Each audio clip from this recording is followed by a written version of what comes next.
The movie begins in London, 1921. Florence participates in a ritual where a group attempts to communicate with the souls of their deceased loved ones through supernatural means. During the ceremony, a man places a dead crow on the table, covers it with a large glass, and an elderly man begins moving his hands over it. The others present start chanting, and soon the crow begins to decay, and worms crawl out of it. Suddenly, two participants' noses start bleeding, signifying that a woman between them, Dorothy, has been chosen to communicate with the spirit of her dead daughter. Moments later, the woman sees her daughter's reflection in the glass and is instructed not to look away. As the spirit draws nearer, Florence suddenly exposes the act as a staged trick, revealing the entire ritual to be a fraudulent performance disguised as the supernatural. Like, comment, subscribe to Recapss Horror. When Florence returns home, she is visited by a man named Robert, and mistaking him for a fan, she signs his book and tells him she's glad he enjoyed it. But Robert replies that he didn't particularly like her work. He then introduces himself as a history master at a boys' prep school. Florence's mother quickly insists that she isn't taking on any more work, but her father allows Robert to continue.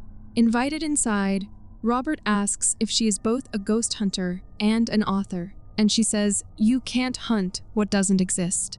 Robert says they believe they've encountered one that does exist, to which Florence says she needs to change, and asks Katie to show Robert to her study. Later, he gives her a letter explaining that their school, Rockford, was once a private home where a child was rumored murdered, and when she asks if the killer was caught, he says there's no record because an important family lived there.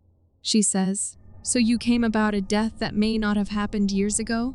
And he replies, he's actually there about a recent one. He shows her a newspaper clipping on Walter Portman, a pupil who died 3 weeks earlier, claiming he'd seen the murdered child's ghost. She asks how Walter could know the murdered child's face, to which Robert shows her an 18-year-old photograph with a faint, blurry boy in it. She dismisses it as a prank, suggesting a student ran behind the road during the exposure. But Robert reveals photos from the next 4 years, and the same boy appears in each, including one taken just a month ago. Robert admits a child could run the line during the camera's sweep, but what he can't explain is how the same figure appears in the window. Florence compares the sightings to the Milford case, dismissing them as tricks of light or imagination. And when Robert insists the boys truly believe, she retorts that children also believe in Santa Claus, the Tooth Fairy, and some of them even believe in God. She adds that she doesn't need to tell him what happened to that generation of boys, yet their ghosts aren't haunting the halls of his school. He explains that Rockford is a boarding school where most boys are as good as orphans. He insists he isn't saying this just because of her personal circumstances, and when she asks why he brought it up, he picks up her book and reads, "Fear is all I remember of my childhood. I recall my parents' death, but nothing of Kenya or coming to London, only a sense of perpetual black terror." He adds that the boys aren't merely spooked by shadows. They are terrified to death. Florence opens the door and tells him to leave, to which he sits down, saying he was sent to request her help and has now done so. He remarks that she strikes him as a woman who won't do anything she doesn't wish to. As he is leaving, he tells her he is staying at the Wellington Hotel and thanks her for her time. Florence agrees to take the case, and when they reach the school, Robert introduces her to Mrs. Hill, the matron, though they may call her Maud. As they enter, Maud tells Florence that she thinks she knows her, having read her book a dozen times, and keeps it on the shelf beside the Bible. Maud then tells her that she's been there for 14 years, knows the place well, and doesn't believe in any ghostly nonsense, and she simply wants her to know that she's at her service. Robert then introduces Florence to Reverend Purslow, who says he is glad she is here. He then says Robert will give her a tour of the school, saying he is on his way to the dining room should she wish to see it. At the dining hall, Florence notices that as a boy sits down at a table, the others quickly get up and leave. Robert offers to show her where Walter was found, to which she says she'd like to see every place the boy claimed to have seen the ghost. He takes her to a classroom where most of the sightings occurred, including Walter's, and he was found just outside on the terrace. So now many of the boys are too frightened to enter the room. They take her to the spot where Walter was found. Florence notices a toy's eye on the ground, picks it up, and asks if Walter had a bear or some kind of stuffed animal, to which Maud replies that it's in the front office. As Maud goes to fetch it, Florence notices Edward there and asks Robert if he doesn't like him, to which Robert says he has his reasons, but doesn't want to talk about them.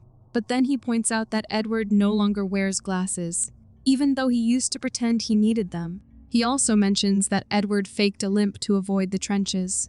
Maud returns with the bear, and Florence asks if it was still on Walter's bed the morning he was found, to which Maud says yes. Robert tells Maud he'll leave it to her, and then he quickly walks away. Maud takes Florence to the west dormitory, where Florence places the bear on Walter's bed, and asks Maud if he was bullied. Maud explains that the boys called him Wheezy Walter because of his asthma. Florence then asks if he had any friends, and Maud replies that while it's a good school, being different makes you a target, and Walter's bed wasn't the only one like this. Meanwhile, Malcolm is teaching a class, but he's clearly sick and coughing a lot. A student named Dowden laughs at him, so Malcolm calls him to the front. During this, Maud enters with Florence, and Malcolm strikes him with a stick. Maud tells the boys she knows they're upset and frightened, and that Florence is here to ease their fears, explaining she's one of the cleverest people in England. Florence then asks how many of them Walter spoke to about the ghost, and whether any of them saw it themselves. Dowden raises his hand, saying he did, and when she asks him to describe it, he says he saw it on the upper corridor. Its face was blurred and twisted, and it was crying out in pain. He begs her to kill it, and other boys also plead with her to do the same. Florence quickly begins setting up her equipment, explaining to Robert and Maud how each piece works. Maud leads the children into the dining hall, where Tom asks if Florence is going to kill the ghost, to which Maud replies that Florence isn't here to chase ghosts, but to catch the boys who are causing mischief. That night, through a small hole in the wall, Florence glimpses Robert in the bathroom. An infection spreads across his thigh, and he presses a blade to his skin, slicing with desperate precision. To suppress his screams, he puts a towel in his mouth as his body trembles violently. Just then, the bells ring, prompting Florence to stumble back and rush toward the source. She cautiously steps outside to investigate, and in front of a room, she finds a drawing on the floor. Compelled to investigate further, she makes her way downstairs to the classroom, where she places the bulb gently on the floor, only to be startled by seeing water that hadn't been there a moment before. Her gaze darts to the shattered glass scattered nearby, and noticing a door in front, she approaches it. She grabs a duster and blows off the dust, revealing fingerprints that weren't visible before. She then touches the handle and inhales its faint scent, when a sudden movement behind her makes her spin around. She bolts out, chasing the fleeting figure, only to glimpse a child behind a door that runs away quickly. She quickly rushes upstairs and finds a trail of footsteps that leads her straight to the housemaid's store. She opens the door and steps inside, and as she scans the room, a voice whispers, "Stay still." She jerks upright, and there she finds the mask, the one the boy was wearing. Florence descends the stairs when she sees a boy making his way to a room. She follows him downstairs, where she comes across a big dollhouse. She approaches it cautiously and sits down before opening a tiny door, settling across from it, but sees nothing unusual. But as she closes the door, a ghostly child appears for a fleeting moment and vanishes into thin air. She takes a shaky breath, forcing herself to calm down, only to notice a man with a gun entering a doorway. Adrenaline surges through her, and she hurries toward the door, just as Robert emerges, startling her. He says he heard bells and asks if she's all right. The next morning, Florence sprays a chemical on the boy's feet, and a white layer appears on Victor's foot. Shocked, Purslow asks what his father would think, and Florence explains that the night Walter died, Victor got up to use the latrine without his glasses. He frightened Walter by using a mask to blur his face, and last night he tried the same trick on her. Victor says they promised to be nice if he did it, and when Robert asks who, Victor looks at Dowden and then insists he didn't do it to Walter because he liked him. Florence says it wasn't just him, and another boy was involved last night. Herslow tells Dowden to reveal the other boy or be thrashed on the spot. Dowden denies there was another boy, and Malcolm moves to hit him, but Florence stops him, saying he's already done enough harm. She points out that Robert uses balsam, which she smelled on him and found smeared on the French doors, the handles, and Walter's bear proof he was there the night Walter died. Malcolm protests, but Florence presses, asking if Walter protested when Robert tore the bear from him and left him in the dark. She says she came to protect children from fear, yet he forces them to live in it. Malcolm argues, fear can't kill, but she counters that it can trigger a fatal asthma attack. Malcolm says he was still alive when he left him, crying and insisting he had seen a ghost. He thought he should toughen him up, saying it's not enough to treat these boys nicely. They must be strong, even stronger than us. Herslow says there is not a man on earth I would rather protect, but the parents arrive shortly, so he must ask him to leave this school at once.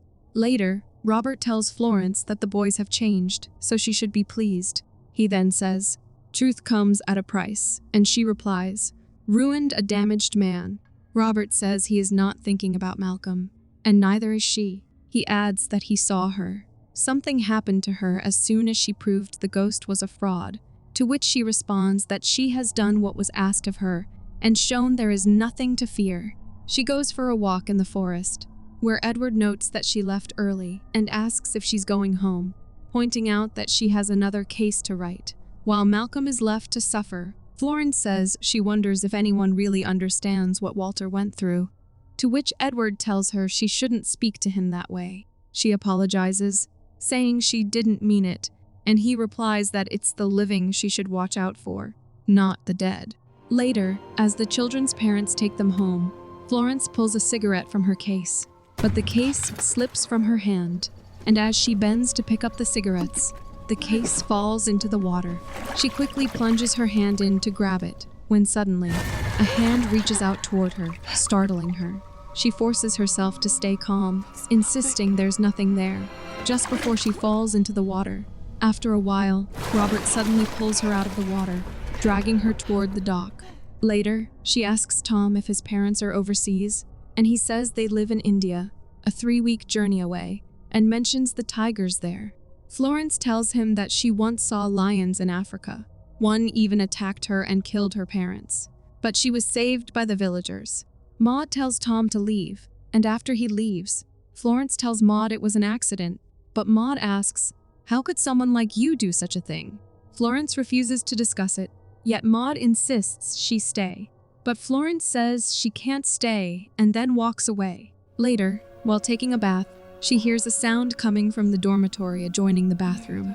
Thinking Robert is on the other side, watching her from a hole, she approaches the wall, whispering, I know you're there. Please don't go away. But when she peeks through, she is horrified to see the ghost of a child. She bursts into the dormitory, and a small figure darts out like a shadow. Florence chases him, her footsteps clanging sharply against the wooden stairs, until she comes across the dollhouse again. But this time, her breath catches, as tiny figurines populate the dollhouse, frozen in impossible detail. Her heart thuds as she realizes every scene since her arrival is being replayed inside it, including the moment she peered at Robert through the hole. A chill runs down her spine when she spots a figurine of herself peering into the dollhouse, and a boy stands behind her, but the room is empty when she spins around. Later, she tells Robert that she needs his help, explaining that some of the equipment needs resetting, to which Robert responds, but you already have your culprit. Why are you doing more? She explains she was brought to investigate a phenomenon in the house, though she hasn't yet done so. She describes a collective delusion, a child moving, as if walls and floors didn't exist, and asks Robert about the original murder, but he says it's uncertain one occurred. Meanwhile, Maud and Victor notice the needle in a device moving, and Florence explains that it's a differential thermometer, indicating that one side of the corridor has suddenly become much colder than the other. She then mentions that he said it was a private house, where housemaids often had hidden cupboards for mops and brooms. She enters the cupboard and finds a doll with a rabbit's head, and when she takes it out, it begins playing an old nursery rhyme. Florence translates it, "Ladybird, ladybird, fly away home. Your house is on fire. Your children are gone, all except one." She tells Robert to lock the house, and then she reassures Tom that it's just a silly rhyme. He says he is frightened and tries to run, saying he wants to get him. But Florence promises him nothing will happen to him. Later, Tom visits Florence and asks if he can sit with her without talking. She agrees, and he sits quietly, explaining that he gets in trouble for talking, but doesn't speak much. He asks if she has any friends at school, and she encourages him to talk to her. Tom says he sometimes has make-believe friends, and Florence says that's normal. She does too. When he asks their names, she admits she isn't sure if they had any. He notices her loneliness, saying she once had a real friend but doesn't anymore, and asks if she loved him. She quietly admits she did, adding that he was a very nice man, but she did something foolish and cruel. She explains he was in the war, and she wrote to say she couldn't marry him and no longer loved him. Tom asks what he said, and she tells him he died shortly after receiving the letter. He observes that she did love him, which is why she wants him back. Maud interrupts, telling Tom to leave, but before he goes, he kisses Florence on the forehead and thanks her. As he leaves, Maud says she don't think there is a place on Earth people understand loneliness better than here. Florence rushes downstairs and finds Robert, who says she is torturing herself and asks, "Is that what you're doing here?" Proving over and over that he's really gone, but she tells him to stop preaching as he tears at his own leg, as if that will make him feel better for having survived. He says she don't know what she is talking about, to which she admits that she is terrified and can't live with that fear. She says he was right, that what she does comes at a price, and she hates herself more and more, but she cannot bear to live in fear. She confesses that she'd sooner be dead herself. Later, Florence notices the magnetic field detector arrows moving, and sees that one of them is broken. As she sits down to fix it, we see a child's legs behind her. Feeling a presence, her attention is drawn to a heel, and suddenly, all the arrows shift and point directly at her. She then hears Tom's voice and rushes out to investigate, insisting she knows it's him, but Tom is actually with Maud in another room. A ball then starts rolling down the stairs, and Florence hears a child's laugh from upstairs. She quickly rushes up following the voice, but comes face to face with a man holding a gun. Shocked, she steps back and her feet trigger the wires, capturing photos until she collapses. She quickly gets up and begins searching the hallway before turning to Tom and asking why he is doing this. She says she heard his giggle and asks who the man was he led her to, insisting there was a man. Maud tells her to stop, but Florence says they are all responsible and calls Tom a cruel and horrid little boy. Tom says he hates her and runs off, and when Maud urges him to apologize, he says he's done nothing wrong. Disheartened, Maud tells Florence she thought she was kind and loving, but now sees nothing left. Later, Maud tells Tom that Florence likes him, but he insists she doesn't care about him and that he might as well be dead, like Walter. Meanwhile, Florence discovers her figurine sitting on a windowsill. She goes to Robert and tells him she needs his help. She explains about the man she saw, saying he had a shotgun, and that one of the photographs will prove it. As she develops the photos, Robert recalls how darkness once terrified him, but later came to mean safety. No sniper fire, no shells. But as a boy, he huddled in bed, wanting to see yet too scared to open his eyes. As the photo develops, Florence notes that the motion isn't blurred, so even if he is moving, one of the images should capture him clearly. Robert asks why she keeps her eyes closed, but she is startled to see the child in the photo instead of the man. Overcome with emotion, she kisses Robert, and then they share a passionate moment. After they finish, she asks him, "Why are these things here? And what do they want with me?" To which he falls aside and says, "Maybe they aren't here for you." Just then, a bell rings, and Maud tells Tom, "Stay here. Don't leave this room." Outside, Robert notices that it is the bells of the East Room that are ringing. And meanwhile, Florence is startled as a face suddenly appears on a pillow, prompting her to smash and tear it in frustration. But to her shock, she discovers her cigarette case hidden among the feathers. Robert enters the East bedroom, and the door closes behind him. and when he tries to open it, he finds it locked. Meanwhile, Maud discovers Florence's room in disarray. She goes back and asks Tom if he has left the room, warning him that something has happened to Florence. She makes him promise to stay put. Outside, Edward confronts Florence, claiming he saw her with Robert, and when she denies it, he insists he's witnessed many things on his rounds, but never that. He mocks women for believing sob stories, saying they were sent and didn't sign up, and suddenly they are heroes. Florence snaps, "How dare you? Saying you did nothing and you think you can mock men like him?" Enraged, Edward strikes her, knocking her to the ground. Meanwhile, Robert climbs through the window onto the roof when he hears Florence scream, and during this, Edward is trying to force himself on her, but she scratches him and breaks free. Still, he knocks her down again. As Florence lies unconscious, Edward tries to take advantage of her, but suddenly, the ghost appears, scaring him. And while he looks around in fear, Florence hits him with his gun. She rushes back to the school and tells Robert that Edward attacked her, and she thinks she killed him. Robert tells Maud to get a blanket and run a bath, while Florence says Edward is by the trees at the end of the driveway. As Robert is leaving, Florence tells him not to tell Tom, saying he's already scared enough. But Robert replies that there are no children here, just the three of them.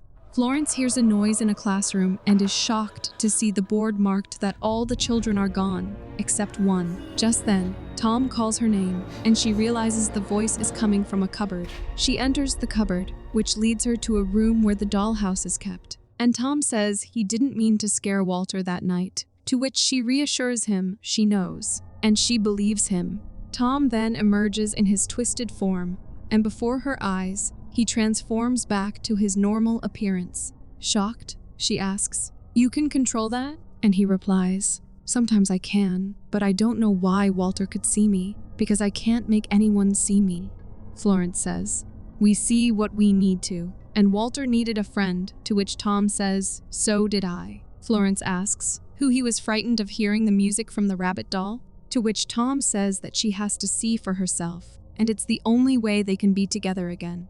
Shocked, she asks, "What do you mean?" And Tom asks her to promise she won't leave again, calling her Mousy. He urges her to look at the dollhouse, but when she refuses, he presses, saying she has already begun to remember and will recall the rest. Florence insists she doesn't want to look and orders him to stay away, prompting Tom to step back and leave.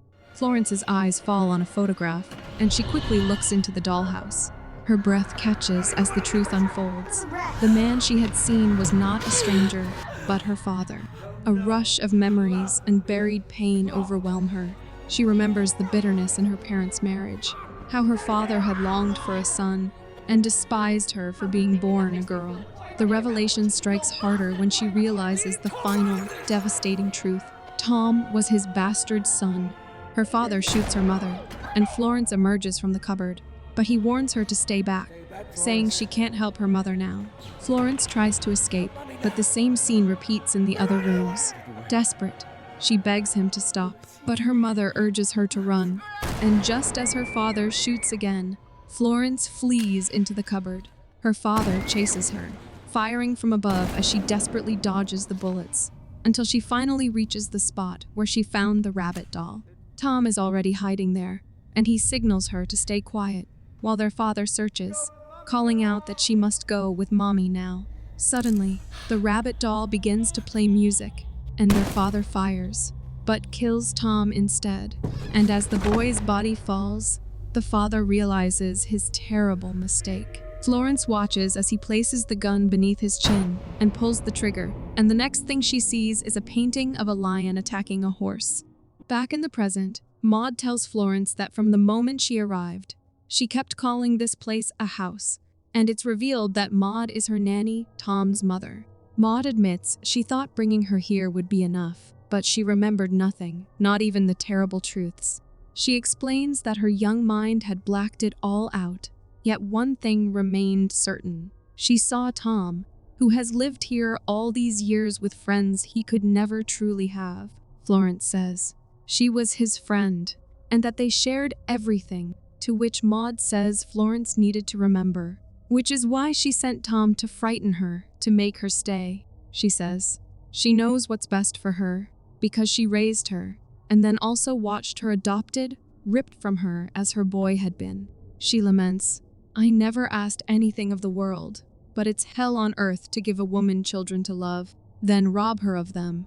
And at that moment, Tom appears and joins them. Later, she tells Robert everything, and he returns her cigarette case, assuring her not to worry as no one will find Edward's body. She asks if he sees his own ghosts, to which he nods. And when she asks, "Are they with us now?" he nods again. Florence tells him, "No guilt deserves the pain you inflict on yourself." And he replies, "They died. I lived." But she says a life haunted isn't a life at all, and they may as well be a ghost themselves. After Robert leaves, Florence notices Tom staring at her and asks what's wrong, to which he replies that his mother said it would be all right, and that you would want us too. Maud insists that Tom needs her, and Florence says she is going home. But suddenly, Florence feels dizzy and realizes she has been poisoned. She calls out for Robert, and when he rushes in, Maud tells him that she and Florence are leaving now, because Tom needs his family with him. Robert hurries to Florence, who instructs him to go quickly to the medicine cabinet in Maud's room for something to make her sick. While he runs to fetch it, Florence collapses, and Tom leans over her, pleading with her not to be angry, saying he misses her all the time. Florence tells him that her whole life she has never been happy since he left her, but she cannot go with him now. She says he was the only friend she ever had. Yet if she goes with him, her soul will never find happiness, but because of him, she now has a chance to be happy. Tom says no one will need him if she leaves, to which Florence urges him to be brave. Tom quickly brings zinc sulfate and makes her drink it. Afterward, he lies down beside her and asks if she is dying, to which she says she doesn't know. She adds, she just needs to sleep, and Tom promises he will stay with her, even if she cannot see him. Next, we see the children back at school, and Purslow is speaking to a parent, insisting that Florence didn't help at all. He adds that he suspects she wasn't entirely herself, and even mentions a study he once read claiming that women's minds often cannot cope with higher education. She then meets Robert and tells him that she used to play hide and seek here, while Maud would sit over there watching. She adds that she's thinking of writing another book, The Interpretation of Ghosts. As they turn to leave, Robert tells Victor to tie his shoelaces, who glances at Florence and says hello to her. She then turns to Robert and says, "Not seeing them, but this isn't the same as forgetting," and the movie ends here.